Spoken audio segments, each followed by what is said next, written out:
आपणकर जदि तुला राशि होइथाए तेबे एही भिडियोटी को थरे मात्र शेष पर्यंत देखंतु। तुला राशिर व्यक्तिविशेष मानकर जीवन एही दोल पूर्णिमा एवं होली पर्व ठारू बदलिबाकू जाउअछि। कारण ग्रह नक्षत्र मानकर चलन रे गोटे बहुत बड़ परिवर्तन हेबाकू जाउअछि, जहाद्वारा एमानकर जीवन रे चलिथिबा समस्त दुख कष्ट एवं समस्यार अंत हेबाकू जाउअछि एवं पुणी थरे खुशी फेरिबाकू जाउअछि। देखंतु एही दोल पूर्णिमा दिन सूर्य निजर राशि परिवर्तन करिवे एवं आगामी मार्च मास 29 तारिख दिन शनिदेव निजर राशि परिवर्तन करिवे, जहाद्वारा आपणकर जीवन रे किछि गोटे बड़ परिवर्तन हेबाकू जाउअछि। तेबे आसंतु जानिबा एही दोल पूर्णिमा एवं होली पर्व ठारू आपणकर जीवन रे कौन सबु बड़ परिवर्तन हेबाकू जाउअछि। एहा परिवारु जदि आपणकर भी तुला राशि होइथाए एवं आपण भी ईश्वर को सच्चा हृदय भक्ति करुथांती विश्वास करुथांती तेबे एही भिडियोटी को लाइक करी कमेंट बॉक्स रे जय शनिदेव जय माँ लक्ष्मी अवश्य लिखि दियंतु। देखंतु आमर एही ज्योतिष कार्यक्रम आपणकर जन्म राशि चंद्र राशि उपर आधारित। एबे आसंतु जानिबा एही पवित्र दोल पूर्णिमा एवं होली पर्व ठारू आपणकर जीवन रे कौन सब बड़ परिवर्तन हेबाकू जाउअछि। विशेष करी शनिकर राशि परिवर्तन एवं सूर्यंकर राशि परिवर्तन आपणकर जीवन उपरे कौन प्रभाव पकेबा पई जाउअछि। देखंतु पूर्वर आपणकर आर्थिक समस्या अधिक रहुथिला। आपण ऋण आणुथिले किंतु ऋण को सुझी पारु नथिले। ऋणर भारटी आपणकर उपरे धीरे धीरे बढ़ी चलीथिला। आपणक परिवार रे अर्थ को केंद्र करी हेउ किंबा अन्य कोनोसी कार्य को केंद्र करी हेउ खुशीर वातावरण नथिला। शिक्षा क्षेत्र रे आपण अनेक गुड़िए समस्या देखिबाकू पाउथिले। अजथार आपणकर खर्च बढ़ुथिला। समाज रे आपणकर मान सम्मान नथिला। आपणकू चाकरी प्राप्ति होई पारु नथिला। आपण संतान संतति पाई आपण चिंतित थिले। व्यापार वाणिज्य रे मध्य आपण उन्नति करि पारु नथिले एवं आपणकर प्रेम जीवन रे मध्य समस्या देखा देउथिला। तेबे एही भली जहाँ भी समस्या आपणकर जीवन रे चालुथिला ताहा एबे दूर हेबाकू जाउअछि। आपणकर जीवन रे एही दोल पूर्णिमा एवं होली पर्व ठारू पुणी थरे खुशी फेरिबाकू जाउअछि।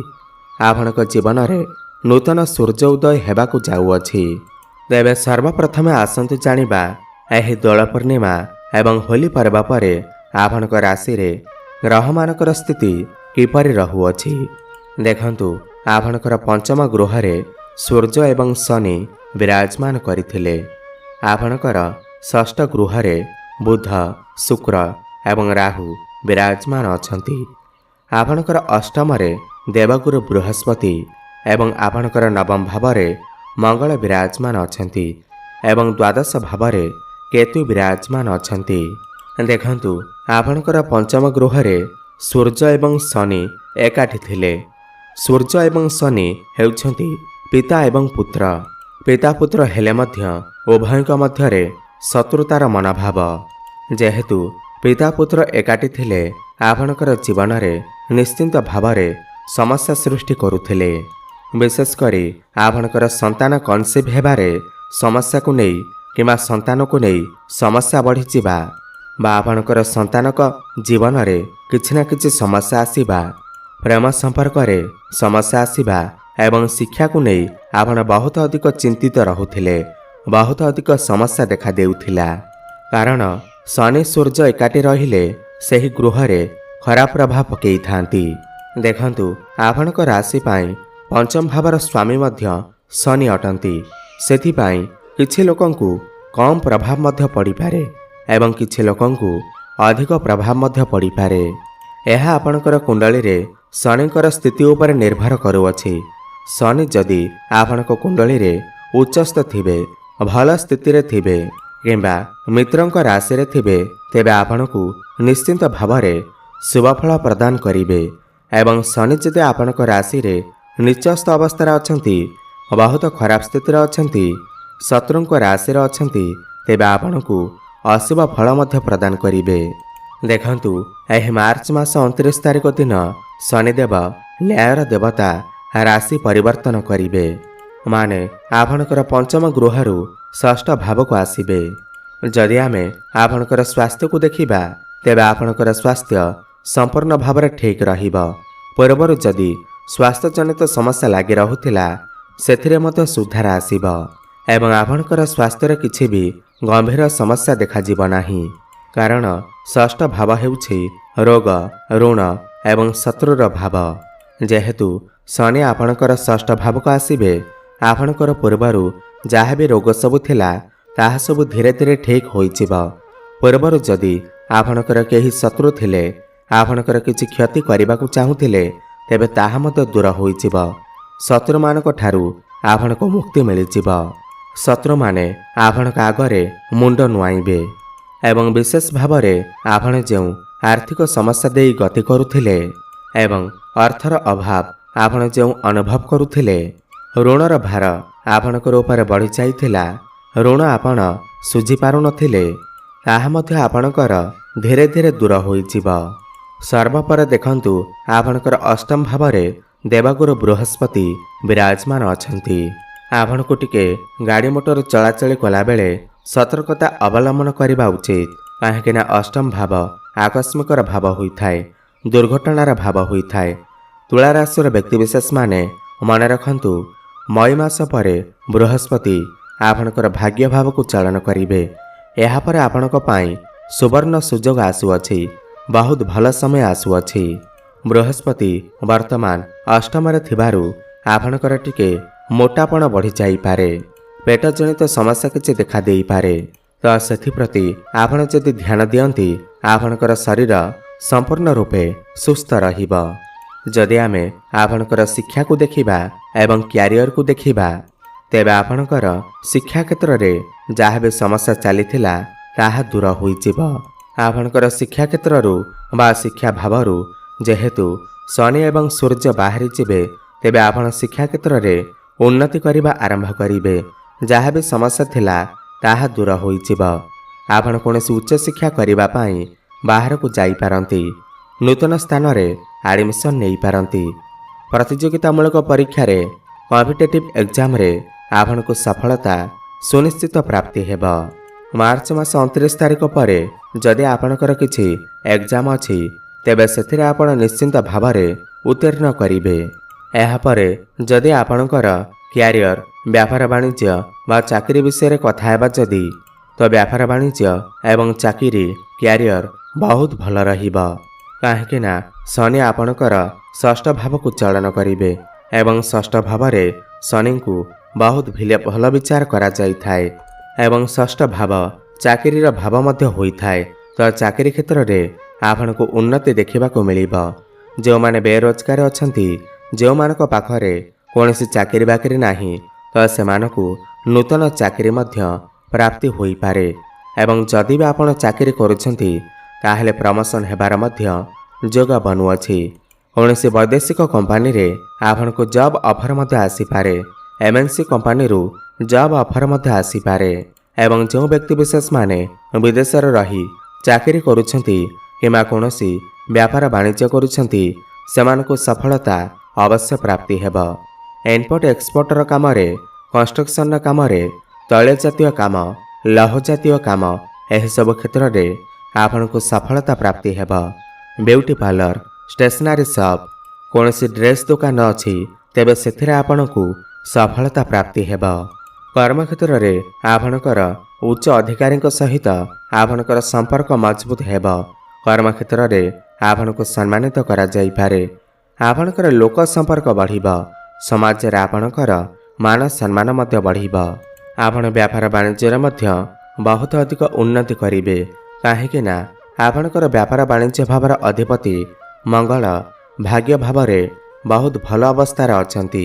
ଆପଣ କୌଣସି ନୂତନ ବ୍ୟାପାର ମଧ୍ୟ ଆରମ୍ଭ କରିପାରନ୍ତି। ଆପଣଙ୍କର ଡେଲି ଇନକମ୍ ମଧ୍ୟ ବଢ଼ିବ, ଫାଇନାନ୍ସିଆଲ ଗ୍ରୋଥ୍ ହେବ। ପାର୍ଟନରସିପ୍ରେ ଆପଣ ଯଦି ବ୍ୟାପାର ବାଣିଜ୍ୟ କରୁଛନ୍ତି, ତେବେ ସେଥିରେ ଆପଣ ନିଶ୍ଚିନ୍ତ ଭାବରେ ଲାଭାନ୍ୱିତ ହେବେ। ପାରିବାରିକ ଜୀବନ ମଧ୍ୟ ସୁଖମୟ ବ୍ୟତୀତ ହେବ। ଦେଖନ୍ତୁ, ଏହି ଦୋଳ ପୂର୍ଣ୍ଣିମା ଏବଂ ହୋଲି ପର୍ବଠାରୁ ଆପଣଙ୍କର ଭାଗ୍ୟ ନିଶ୍ଚିନ୍ତ ଭାବରେ ବଦଳିବାକୁ ଯାଉଅଛି। କିଛି ନା କିଛି ନୂଆ ମୋଡ଼ ନେବାକୁ ଯାଉଅଛି ଏବଂ ବିଶେଷ କରି ମାର୍ଚ୍ଚ ମାସ 29 ତାରିଖ ପରଠାରୁ ଆପଣଙ୍କର ଭାଗ୍ୟରେ ନିଶ୍ଚିନ୍ତ ଭାବରେ ବଡ଼ ପରିବର୍ତ୍ତନ ଆସିବ। କାହିଁକି ନା ଶନିଙ୍କର ଗୋଚର ଦୀର୍ଘ 2.5 ବର୍ଷ ପରେ ହେବାକୁ ଯାଉଅଛି ଏବଂ ଦୀର୍ଘ 30 ବର୍ଷ ପରେ ଆପଣଙ୍କର ଷଷ୍ଠ ଭାବକୁ ଆସୁଛନ୍ତି। ତେଣୁକରି ନିଶ୍ଚିନ୍ତ ଭାବରେ ଆପଣଙ୍କର ଜୀବନରେ କିଛି ନା କିଛି ବଡ଼ ପରିବର୍ତ୍ତନ ଆଣିବେ। ଯଦି ଆମେ ଆପଣଙ୍କର ପ୍ରେମ ସମ୍ପର୍କ ବିଷୟରେ କଥା ହେବା, ତ ଆପଣଙ୍କର ପ୍ରେମ ଜୀବନ ବହୁତ ଭଲ ରହିବ। ଆପଣ ଦୁଇ ଜଣଙ୍କ ମଧ୍ୟରେ ଦୂରତା କମିବ, ସମ୍ପର୍କ ବହୁତ ଭଲ ରହିବ। ଆପଣଙ୍କର ପ୍ରେମ ସମ୍ପର୍କରେ ଯାହା ବି ଦୂରତା ଚାଲିଥିଲା, ମନମାଳିନ୍ୟ ଚାଲିଥିଲା, ତାହା ସବୁ ଦୂର ହୋଇଯିବ। ଆପଣଙ୍କର ଯଦି କଥାବାର୍ତ୍ତା ବନ୍ଦ ହୋଇଯାଇଥିଲା, ବ୍ରେକଅପ୍ ଆଦି ହୋଇଯାଇଥିଲା, ତ ପୁଣି ଥରେ କଥାବାର୍ତ୍ତା ହୋଇପାରେ। ପ୍ୟାଚଅପ୍ ହେବାର ମଧ୍ୟ ସମ୍ଭାବନା ବନୁଅଛି। ଆପଣ ଆପଣଙ୍କର ସାଥୀଙ୍କ ସହିତ ସୁଖଦ ସମୟ ବ୍ୟତୀତ କରିବେ। ଆପଣ ସମ୍ପର୍କକୁ ଆଗକୁ ନେବା ପାଇଁ ମଧ୍ୟ ପ୍ରଯତ୍ନ କରିବେ। ଆପଣ ଦୁଇ ଜଣଙ୍କ ମଧ୍ୟରେ ମଧୁରତା ବଢ଼ିବ। ଯଦି ଆମେ ଦାମ୍ପତ୍ୟ ଜୀବନକୁ ଦେଖିବା, ବୈବାହିକ ସମ୍ପର୍କକୁ ଦେଖିବା, ଆପଣଙ୍କର ବୈବାହିକ ସମ୍ପର୍କ ବହୁତ ଭଲ ରହିବ। ସ୍ୱାମୀ ସ୍ତ୍ରୀଙ୍କ ମଧ୍ୟରେ ପ୍ରେମ ଏବଂ ସମ୍ମାନ ବୃଦ୍ଧି ପାଇବ। ଆପଣ ଦୁଇ ଜଣ ମିଶି କିଛି ବଡ଼ ଡିସିସନ୍ ନେଇପାରନ୍ତି, କିଛି ଫ୍ୟାମିଲି ପ୍ଲାନିଂ କରିପାରନ୍ତି। ସନ୍ତାନ ସୁଖ ମଧ୍ୟ ଆପଣଙ୍କୁ ପ୍ରାପ୍ତି ହେବାକୁ ଯାଉଅଛି। ଦେଖନ୍ତୁ, ଏହି ଦୋଳ ପୂର୍ଣ୍ଣିମା ପରଠାରୁ ଭାଗ୍ୟ ଆପଣଙ୍କର ସାଥ ଦେବା ଆରମ୍ଭ କରିଦେବ। ଆପଣ କୌଣସି ବଡ଼ କାର୍ଯ୍ୟର ଆରମ୍ଭ କରିପାରନ୍ତି, ବଡ଼ ଇନଭେଷ୍ଟମେଣ୍ଟ କରିପାରନ୍ତି। ସେୟାର ମାର୍କେଟ, ଷ୍ଟକ୍ ମାର୍କେଟ ଏବଂ ଟ୍ରେଡିଂରେ କାମ କରୁଥିବା ଲୋକମାନଙ୍କୁ ଅଧିକ ସଫଳତା ପ୍ରାପ୍ତି ହେବ। ଆକସ୍ମିକ ଧନ ପ୍ରାପ୍ତି ହେବାର ମଧ୍ୟ ଯୋଗ ବନୁଅଛି। ଆପଣ କୌଣସି ଛୋଟମୋଟ ଜାଗାକୁ ମଧ୍ୟ ଯାତ୍ରା କରିପାରନ୍ତି, ଧାର୍ମିକ ସ୍ଥାନକୁ ଯାତ୍ରା କରିପାରନ୍ତି। ଆପଣ ଯଦି ଅନଲାଇନ୍ କ୍ଷେତ୍ରରେ ଅଛନ୍ତି, ଡିଜିଟାଲ କ୍ଷେତ୍ରରେ କାମ କରୁଛନ୍ତି, ଟ୍ରାଭେଲ୍ ଆଣ୍ଡ ଟୁର୍ରେ ଅଛନ୍ତି, ତେବେ ଆପଣଙ୍କୁ ସଫଳତା ଅବଶ୍ୟ ପ୍ରାପ୍ତି ହେବ। ଯଦି ଆମେ ଆପଣଙ୍କର ପାରିବାରିକ ଜୀବନକୁ ଦେଖିବା, ତ ଆପଣଙ୍କର ପରିବାରରେ ହସଖୁସିର ଲହରୀ ଲାଗି ରହିବ। ପିଲାମାନଙ୍କର ଖୁସି ବୃଦ୍ଧି ପାଇବ। ଭାଇ ଭଉଣୀମାନଙ୍କ ମଧ୍ୟରେ ସମ୍ପର୍କ ବୃଦ୍ଧି ପାଇବ। ଆପଣଙ୍କର ପାରିବାରିକ ସମ୍ପର୍କ ବହୁତ ହିଁ ଭଲ ରହିଅଛି। ସବୁଠାରୁ ମହତ୍ତ୍ୱପୂର୍ଣ୍ଣ ହେଲା ଆପଣଙ୍କର ଆର୍ଥିକ ସ୍ଥିତି। ଦେଖନ୍ତୁ, ଆପଣଙ୍କର ଆର୍ଥିକ ସ୍ଥିତି ବହୁତ ଭଲ ରହିବ। ଆପଣଙ୍କର ଜମା ହୋଇଥିବା ପୁଞ୍ଜିରେ ବୃଦ୍ଧି ଦେଖିବାକୁ ପାଇବେ। ବର୍ତ୍ତମାନ ଆପଣ ଯେଉଁ ଖରାପ ପରିସ୍ଥିତି ଦେଇ ଚାଲୁଛନ୍ତି, ସେଥିରେ ପରିବର୍ତ୍ତନ ଆସିବ। ବିଶେଷ କରି ମେ ମାସ 18 ତାରିଖ ପରେ କେତୁ ଯେତେବେଳେ ଆପଣଙ୍କର ଦ୍ୱାଦଶ ଗୃହକୁ ଛାଡ଼ି ଆପଣଙ୍କର ଏକାଦଶ ଭାବକୁ ଆସିବେ, ଆପଣଙ୍କର ଆର୍ଥିକ ସ୍ଥିତିରେ ଆହୁରି ଅଧିକ ପରିବର୍ତ୍ତନ ଆସିବ। ଆପଣ ଧନ ସଞ୍ଚୟ କରିବା ଆରମ୍ଭ କରିବେ। ବିଶେଷ ଭାବରେ ଆପଣଙ୍କର ଅଯଥା ଖର୍ଚ୍ଚ ମଧ୍ୟ କମିଯିବ। ମୋଟାମୋଟି ଭାବେ ଦେଖିବାକୁ ଗଲେ ତୁଳାରାଶିର ବ୍ୟକ୍ତିବିଶେଷମାନଙ୍କ ପାଇଁ ଏହି ଦୋଳ ପୂର୍ଣ୍ଣିମା ଏବଂ ହୋଲି ପର୍ବଠାରୁ କିଛି ନା କିଛି ବଡ଼ ପରିବର୍ତ୍ତନ ତ ଅବଶ୍ୟ ଘଟିବାକୁ ଯାଉଅଛି। ଖାସ୍ କରି 29 ମାର୍ଚ୍ଚ ପରେ ବହୁତ ଅଧିକ ପରିବର୍ତ୍ତନ ହେବ। ଆପଣ ଶିକ୍ଷା କ୍ଷେତ୍ରରେ, ପ୍ରେମ ଜୀବନରେ, ଚାକିରି କ୍ଷେତ୍ରରେ, ବ୍ୟାପାର ବାଣିଜ୍ୟ କ୍ଷେତ୍ରରେ, ସମସ୍ତ କ୍ଷେତ୍ରରେ ଉନ୍ନତି କରିବାକୁ ଯାଉଛନ୍ତି। ଅଧିକ ଶୁଭଫଳ ପ୍ରାପ୍ତି କରିବା ପାଇଁ ଆପଣ ପ୍ରତ୍ୟେକ ଦିନ ମା ଲକ୍ଷ୍ମୀଙ୍କର ଆରାଧନା କରନ୍ତୁ ଏବଂ ଶୁକ୍ରଙ୍କର ବୀଜମନ୍ତ୍ରର ଜପ ଅବଶ୍ୟ କରନ୍ତୁ। ଓମ୍ ଦ୍ରାଂ ଦ୍ରିଂ ଦ୍ରଂ ସହ ଶୁକ୍ରାୟ ନମଃ 108 ଥର ପ୍ରତ୍ୟେକ ଦିନ ଜପ କରନ୍ତୁ। ଶୁଭଫଳ ପ୍ରାପ୍ତି ହେବା ସହିତ ଆପଣଙ୍କର ଭାଗ୍ୟରେ ଉନ୍ନତି ଆସିବ ଏବଂ କୁକୁର ଏବଂ ପାରାଙ୍କୁ କିଛି ଖାଇବାକୁ ଦିଅନ୍ତୁ। ଶୁଭଫଳ ପ୍ରାପ୍ତି ହେବ। ଧନ୍ୟବାଦ।